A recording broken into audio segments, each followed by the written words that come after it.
Long ago, the Israelites lived in Egypt. At first, things were good, but over time, a new pharaoh came to power. He didn't remember how Joseph had once helped Egypt. He just saw the Israelites growing in number and got scared. So he made them slaves and forced them to work long, hard hours building cities. Then, Pharaoh made a terrible rule. Every baby boy born to the Israelites must be thrown into the Nile River. It was a time of fear and sorrow. But one mother refused to give up hope. She gave birth to a baby boy and hid him for as long as she could. When she couldn't hide him anymore, she gently placed him in a basket made of reeds, coated it with tar to keep it dry, and let it float on the Nile, praying God would protect her son. That baby's name was Moses. God was watching. Pharaoh's own daughter came to bathe by the river. She spotted the basket, opened it, and found a crying baby. Her heart melted. She decided to raise him as her own, right in the palace of Pharaoh. So Moses, a Hebrew child, grew up as an Egyptian prince. As Moses grew older, he began to see the harsh treatment of his people. One day, he witnessed an Egyptian beating a Hebrew slave. In anger, Moses struck the Egyptian and killed him. Afraid Pharaoh would find out, he ran far into the desert. He lived in a place called Midian, where he became a shepherd.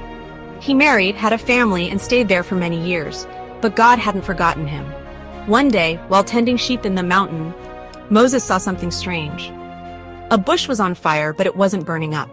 As he came closer, a voice called out from the flames, "Take off your sandals, for you are standing on holy ground." It was God. God said, "I have seen my people suffering in Egypt. I have heard their cries. I am sending you, Moses, to lead them out of slavery." Moses was shocked. "Me? I am not a good speaker. I am not the right person." But God reassured him, "I will be with you." With his brother Aaron as his helper, Moses returned to Egypt. Moses stood before Pharaoh and said boldly, "Let my people go." But Pharaoh's heart was hard and refused to listen. So God sent signs and wonders, 10 mighty plagues. The Nile turned to blood. Frogs hopped to homes. Gnats, flies, and boils tormented the people. Hail crashed from the sky. Darkness covered the land. And finally, the firstborn in every Egyptian household died, except for the Israelites who had marked their doors as God instructed. After the last heartbreaking plague, Pharaoh said, "Go." Moses led the Israelites out of Egypt into freedom. But once again, Pharaoh changed his mind. He gathered his army and chased after them. The Israelites reached the Red Sea, but they were trapped. In front of them was water. The people panicked. "Why did you bring us here to die?" they cried. But Moses told them, "Don't be afraid. Stand still and watch what God will do." God told Moses to raise his staff over the sea. And with a mighty wind, the water split apart, and a path of hope appeared where there was none.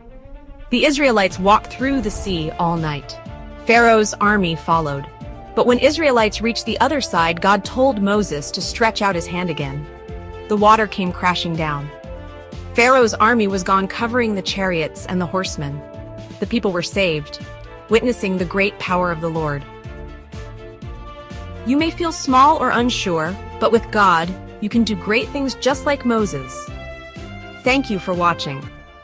Don't forget to like and subscribe.